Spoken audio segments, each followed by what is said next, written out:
2,400,000. That is the approximate number of motor vehicles currently in the United States military inventory.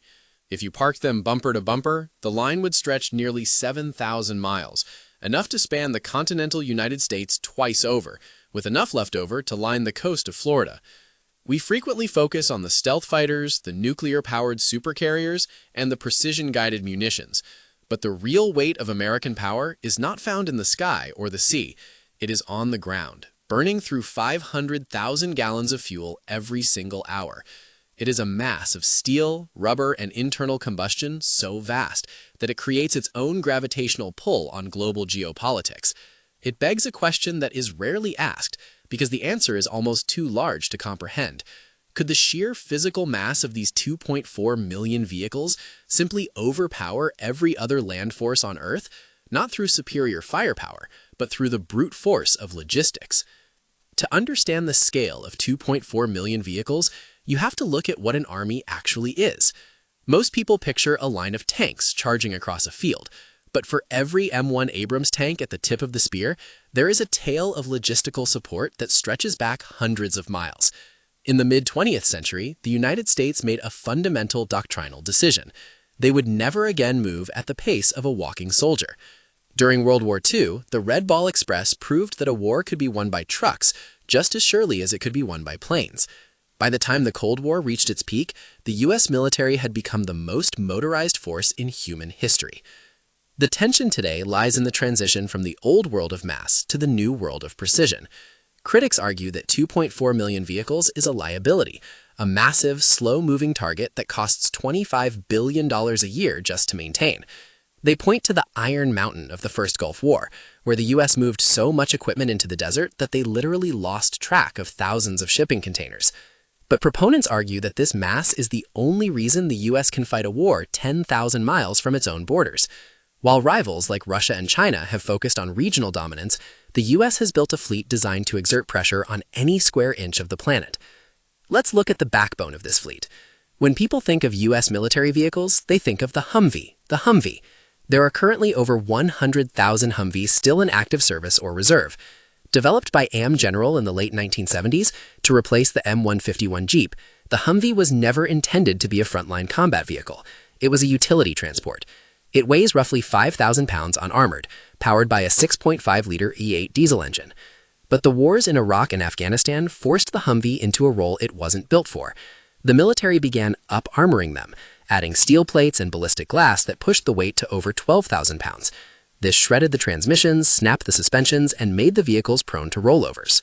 This failure led to the development of the JLTV, the Joint Light Tactical Vehicle. Produced by Oshkosh Defense, the JLTV is the new standard. It costs about $400,000 per unit. It features a 6.6-liter Gale Banks 861 V8 engine, producing 340 horsepower. More importantly, it has a power-adjustable suspension system that allows for 20 inches of wheel travel. The U.S. is currently in the process of buying 65,000 of these. When you compare the JLTV to its Russian counterpart, the Gaz Tiger, the differences are stark. The Tiger is lighter and faster on flat pavement, but it lacks the modular armor and the sophisticated V-hull design of the JLTV, which is specifically engineered to deflect the blast of an underbody explosion. In a head-to-head comparison of light motorization, the U.S. fleet isn't just larger, it is significantly more survivable. But the 2.4 million figure isn't just comprised of light trucks. To understand the overpowering aspect of this fleet, we have to look at the heavy armor. The M1 Abrams SEPV3 is the current pinnacle of American tank design. It weighs 73 tons. It is powered by a Honeywell AGT 1500 gas turbine engine that produces 1,500 horsepower. This engine allows a 70-ton block of depleted uranium and steel to move at 45 miles per hour. The U.S. has approximately 8,000 Abrams tanks in various states of readiness, including those in long-term storage at the Sierra Army Depot. To put that 8,000 figure in perspective, consider the Russian T-90. Before the invasion of Ukraine, Russia was estimated to have around 3,000 modern tanks, with thousands more T-72s and T-62s in storage. However, the paper numbers of a rival army often fail to account for the readiness of the fleet. A tank in storage in the Nevada desert is preserved in a low-humidity environment with a dedicated maintenance cycle. A tank in storage in Siberia is often stripped for parts by its guards. In a theoretical clash of mass, the U.S. Abrams fleet possesses a technical advantage in its fire control systems and its armor package, the specifics of which remain classified but involve layers of graphite and titanium. The Abrams can engage targets at over 3,000 meters with its 120mm M256 smoothbore gun. Most rival tanks struggle to achieve first-round hits at two-thirds of that distance. However, the tanks are not what would overpower another army. It is the vehicles that support the tanks. This brings us to the M88A2 Hercules recovery vehicle. This is a vehicle most people have never heard of, yet it is arguably the most important vehicle in the heavy brigade. It is a 70-ton tracked beast designed specifically to tow a disabled Abrams tank off the battlefield. The U.S. has over 800 of these. If a Russian T-90 breaks down or is immobilized, the Russian army often has to abandon it because they lack a sufficient number of heavy recovery vehicles capable of winching a 50-ton tank out of deep mud under fire. The U.S. military's ability to recover and repair its vehicles in the field means that its 2.4 million vehicles stay in the fight longer. It is a mathematical multiplier of force. Then there is the Stryker.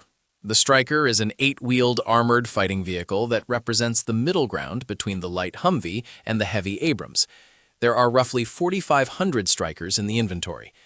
The Stryker is designed for rapid deployability. A C-17 Globemaster can carry 2 of them anywhere in the world. The Stryker M1296 Dragoon variant is equipped with a 30mm autocannon, giving it the ability to shred light armored vehicles and infantry from 2 kilometers away.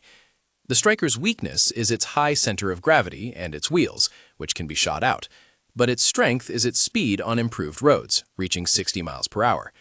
In a scenario where the U.S. needs to flood a region with 2.4 million vehicles, the Stryker is the vehicle that arrives first. But we still haven't reached the bulk of that 2.4 million number. The vast majority of the U.S. military fleet consists of the FMTV, the family of medium tactical vehicles, and the HEMT, the heavy expanded mobility tactical truck. These are the green trucks you see on the highway. The HEMT is an 8x8 or 10x10 giant that can carry 11 tons of cargo. It has a 500 horsepower Caterpillar diesel engine and a range of 300 miles.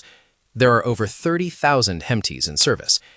This is where the concept of overpowering becomes a reality. In the opening weeks of the 2022 Russian invasion of Ukraine, the world saw a 40-mile-long convoy of Russian vehicles stall outside Kyiv. The reason was not a lack of tanks or soldiers. The reason was a lack of trucks. Russia's logistical tail is built around railroads. When they move more than 60 miles from a railhead, they run out of fuel and food. The U.S. military, by contrast, is built around the truck. The U.S. has more heavy lift trucks than the next 5 largest armies combined. If the U.S. were to deploy its full 2.4 million vehicle fleet, the sheer volume of supplies moved would be unprecedented. A single U.S. armor division requires 600,000 gallons of fuel per day. To provide that, you need a constant shuttle of M978 fuel tankers. The U.S. has thousands of them. You need the M1070 heavy equipment transporter, the massive semi-trucks that carry Abrams tanks so the tanks don't wear out their tracks on the highway. The M1070 can pull a payload of 75 tons. Without these, the 2.4 million vehicles are just a massive traffic jam. With them, they are a mobile, self-sustaining civilization.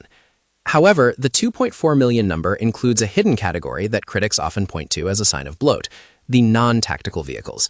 These are the thousands of white Ford F-150s, the delivery vans, the forklifts, and the specialized engineering equipment used on bases worldwide. While they aren't combat vehicles, they are the connective tissue of the military-industrial complex. A base in Poland or Japan cannot function without the fleet of specialized aircraft tugs, fire trucks, and ambulances. If you removed these from the count, the number of tactical vehicles drops significantly, but the military's ability to function would collapse. Let's talk about the people who design and maintain this fleet.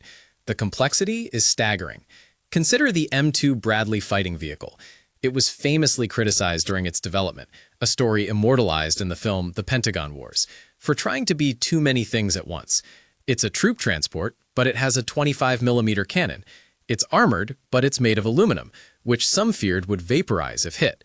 Yet in the 1991 Gulf War, the Bradley actually destroyed more Iraqi armored vehicles than the Abrams tank did. The designers at BAE Systems created a vehicle that was faster than a tank and could keep up with the mechanized infantry it was supposed to protect. Today, there are about 4,500 Bradleys. Each one requires approximately 10 hours of maintenance for every hour of operation. This is the hidden cost of the 2.4 million. You don't just need 2.4 million vehicles, you need nearly 2 million soldiers and contractors to keep them running. This brings us to the failures and the controversies. The most significant weakness of the U.S. vehicle fleet is its thirst. The U.S. military is the single largest institutional consumer of petroleum in the world. If you were to line up all 2.4 million vehicles and start the engines, the logistical challenge of fueling them would be the largest engineering project in history. In a conflict with a near-peer adversary like China, the U.S.'s reliance on this massive, fuel-hungry fleet becomes a liability. China has focused heavily on anti-access area denial, A2AD weapons, missiles designed to sink the tankers that carry the fuel for the trucks. If the fuel stops, the 2.4 million vehicles become the world's most expensive collection of stationary metal. Furthermore, there is the issue of tail-to-tooth ratio. In a modern U.S. armored division, only about 15% of the personnel are actually combat troops. The rest are support. They are the ones driving the trucks, fixing the engines, and managing the spare parts. This makes the U.S. military incredibly powerful in a sustained conflict, but it also makes it heavy. It cannot move quickly without months of preparation. When the U.S. moved into Iraq in 2003, it took months to stage the vehicles in Kuwait. If a war were to break out tomorrow in the Suwaki Gap or the Taiwan Strait, the U.S. would not be able to teleport 2.4 million vehicles there. It has to move them by sea, which takes weeks, or by air, which is prohibitively expensive and limited in capacity. Compare this to the current Russian strategy or the burgeoning Chinese strategy. The Chinese People's Liberation Army, PLA, has focused on a massive expansion of its own vehicle fleet, particularly its ZTZ-99A tanks and its ZBL-08 wheeled armored vehicles. China has the advantage of internal lines. They are fighting on their own doorstep. They don't need 800 recovery vehicles or 30,000 heavy-lift trucks to defend their own borders. They can use their civilian rail and highway networks. The U.S.'s 2.4 million vehicles are a solution to a problem that China doesn't have: how to fight on the other side of an ocean. So could 2.4 million vehicles actually overpower every other army? To answer that, we have to look at a concept called Lanchester's laws.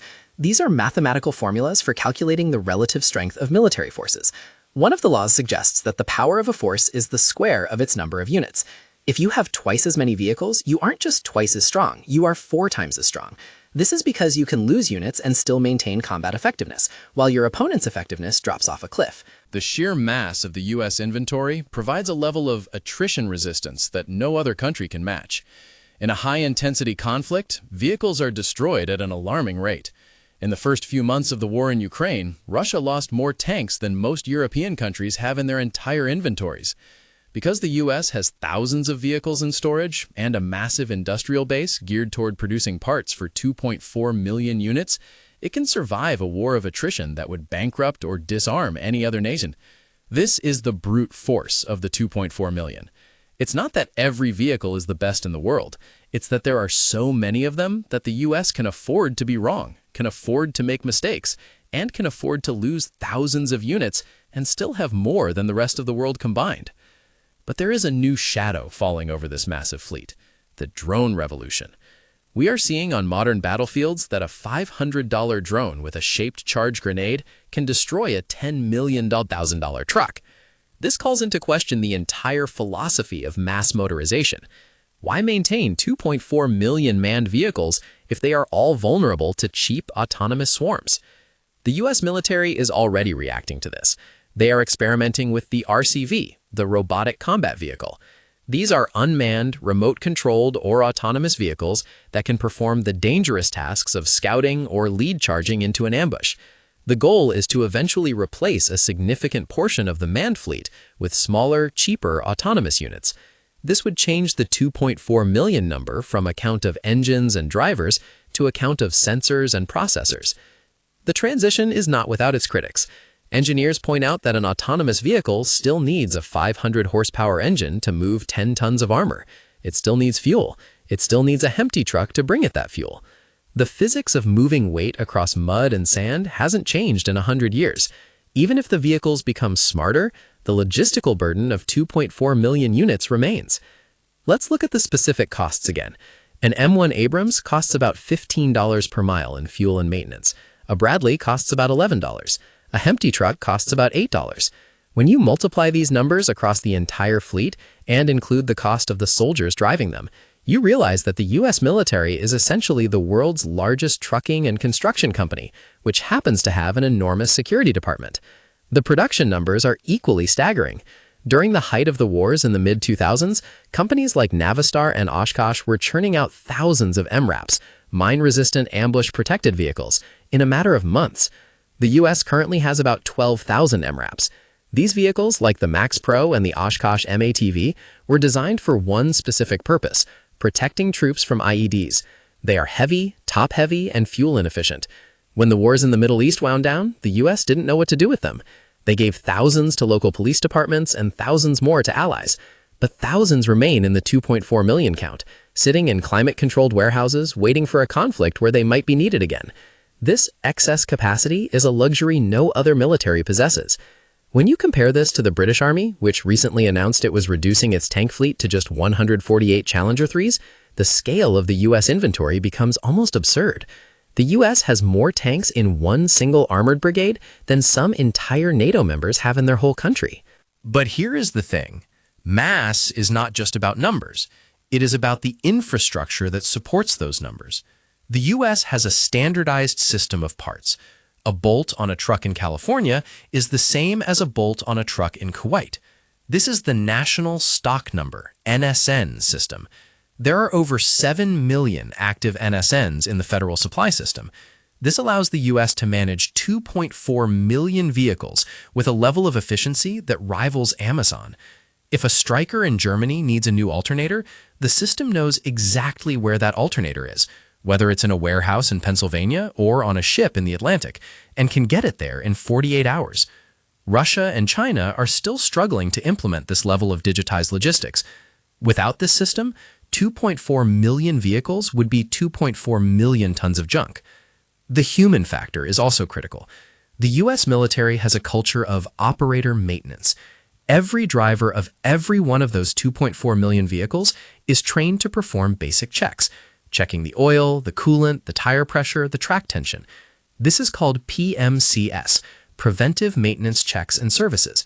It sounds boring, but it is the reason why, during the 1991 Gulf War, the U.S. tank fleet maintained a 90% readiness rate while moving hundreds of miles through a sandstorm. By contrast, in many other armies, maintenance is seen as the job of a specialized mechanic, not the soldier. This leads to vehicles being neglected until they break down completely. Now, let's address the central question directly. Could this fleet overpower every other army? If you define overpower as winning a single tactical battle, the answer is no. A single tank can be destroyed by a single soldier with an NLAW or a javelin. But if you define overpower as the ability to dominate the global landscape over a period of years, the answer is a resounding yes. The 2.4 million vehicles represent a persistent presence. They allow the U.S. to occupy ground, to move mountains of supplies, to repair bridges, to build airfields, and to sustain combat power indefinitely. The overpowering nature of the fleet is its ability to ignore the limits of geography. Most armies are prisoners of their borders. The U.S. military is the only force on Earth that can pick up an entire armored division, thousands of vehicles, tens of thousands of tons, and move it to the other side of the planet and keep it running for a decade. That is a level of power that isn't measured in kilotons or calibers, but in ton miles and gallons per minute. There is a dry humor in the way military analysts look at this. They often say that amateurs talk strategy, professionals talk logistics. The 2.4 million vehicles are the physical embodiment of that professional focus. It isn't glamorous to talk about the M1088 tractor truck or the M129 trailers. It isn't cool to discuss the fuel consumption rate of a 6.7-liter Cummins engine in a 4x4 medium truck. But these are the things that actually win wars. The controversy remains, however. Is it too much? As we move into an era of high-speed rail, long-range missiles, and cyber warfare, is a fleet of 2.4 million internal combustion vehicles an anachronism? The U.S. Army is currently testing electric and hybrid versions of its tactical vehicles. They want to reduce the fuel tail. A hybrid JLVT would not only save fuel, but also allow for a silent watch capability, using the battery to run the electronics and weapons without the loud, hot signature of a diesel engine. But transitioning 2.4 million vehicles to a new propulsion system will take decades. It took 30 years to fully integrate the Humvee. It will take another 20 to fully integrate the JLVT. The U.S. military is a massive ship that turns very slowly. What does this mean for the future? The reveal is this. The 2.4 million vehicles aren't just a fleet. They are an insurance policy. They represent the ultimate hedge against uncertainty. In a world where we don't know where the next conflict will be, the U.S. has decided that it is better to have 100,000 trucks you don't need than to need 10 trucks you don't have. When you look at the 2.4 million vehicles, you aren't just looking at military equipment. You are looking at the largest mobilization of industrial resources in the history of the human race. It is a fleet designed to solve every problem with a hammer of logistics. Whether it is delivering aid after a tsunami or crushing an enemy's armored columns, the vehicle fleet is the tool. The answer to the question, could 2.4 million U.S. vehicles overpower every other army, is ultimately found in the reality of sustained conflict. In a short war, technical superiority and surprise win. In a long war, the side that can keep its engines running longest wins. And the U.S. has more engines, more spare parts, more fuel, and more trucks than anyone else. As we look toward the future of military technology, we see a move towards smaller, faster, and smarter. We see drones and AI. But those drones will still be carried to the battlefield in the back of a truck. Those AI processors will still be powered by generators burning diesel delivered by a tanker. The 2.4 million vehicles are the foundation upon which all other American military power is built. They are the Iron Mountain that never goes away. The next time you see a convoy of green or tan trucks on the highway, don't just see them as vehicles. See them as a small fragment of a 2.4 million piece puzzle. A puzzle that, when assembled, creates a picture of global dominance that no other nation can replicate, simply because no other nation can afford the gas bill. The strength of the U.S. military is often attributed to the courage of the soldier or the genius of the technology. Both are true. But there is a third, more humble truth. The U.S. military is a machine that never stops moving. It is a 2.4 million engine symphony of steel and oil. And in the cold, hard logic of war, mass matters. Quantity has a quality of its own. And when that quantity is backed by the most sophisticated logistical system ever devised, it becomes something more than just an army. It becomes an unstoppable force of nature, moving at the speed of a 500 horsepower diesel engine, 1 gallon at a time. The future may be electric, and it may be autonomous, but it will still be heavy. It will still need to move across the mud. And as long as that is true, the sheer weight of 2.4 million vehicles will remain the most significant fact in the history of modern warfare. It is the weight of a superpower, sitting on 4, 6, or 8 wheels, waiting for the order to start the engine. And that is why, despite the rise of new technologies and new rivals, the American Iron Mountain remains the most formidable obstacle any opponent will ever face. It isn't just an army, it's a 2.4 million vehicle statement of intent. The question isn't whether they could overpower every other army. The question is whether anyone could even stand in their way once they start moving. In the end, the 2.4 million vehicles are not a liability of the past, but the primary asset of the present. They provide the U.S. with something no other nation has, the ability to be everywhere, all at once, for as long as it takes. That is the definition of power in the 21st century. It isn't about having the best tank. It's about having 8,000 of them, and having the 30,000 trucks needed to make sure those 8,000 tanks never run out of shells or fuel. It's a numbers game that the rest of the world is still trying to figure out how to play. As the U.S. begins to look at the next generation of ground vehicles, the XM-30 mechanized infantry combat vehicle to replace the Bradley and the M10 Bookman light tank, the focus remains the same: how to maintain that edge in mass and mobility. The numbers might fluctuate, and the engines might eventually switch from diesel to hydrogen or electric, but the fundamental doctrine will remain. The United States will continue to be an army on wheels, a force of 2.4 million units that uses the sheer weight of its logistical footprint to ensure that it never has to fight a fair fight. And in the world of military strategy, not fighting a fair fight is the ultimate goal. The 2.4 million vehicles are the guarantee that the fight will always be tilted in America's favor. Whether it's through the recovery of a disabled tank, the delivery of a fresh hot meal to a foxhole, or the rapid deployment of an entire brigade across an ocean, the fleet is what makes it possible. It is the silent, rumbling heart of American power, and it is not going anywhere. The 2.4 million engines are ready, and that is a fact that every other army in the world has to live with every single day. The story of the U.S. military vehicle fleet is a story of scale. It is a story of how a nation decided that it would never be outmoved or outsupplied. From the first Jeeps to the latest JLTVs, the goal has been the same: to provide the American soldier with the mobility to win. And with 2.4 million vehicles in the inventory, that mobility is not just a tactical advantage, it is a global reality. It is the physical weight of a superpower resting on 2.4 million sets of tires. And that, more than any single weapon or any single general, is what defines the modern era of land warfare. When you consider the costs, the maintenance, the fuel, and the sheer complexity of it all, it seems impossible. But the U.S. military does the impossible every day, simply by turning the key and moving out. The 2.4 million vehicles are not just a collection of machines. They are the ultimate expression of a nation's will to exert its power anywhere, anytime. And as long as those engines keep turning, the world will have to keep watching. Because when 2.4 million vehicles start moving, the Earth itself begins to shake. And that is the true meaning of overpowering an army. It's not just about the battle. It's about the sheer, undeniable presence of a force that cannot be stopped, because it has more of everything than anyone else. And in the final analysis, that is the only metric that truly matters. The 2.4 million vehicles are the answer to a question that hasn't even been fully asked yet. They are the solution to 1,000 different problems and the foundation of 1,000 different strategies.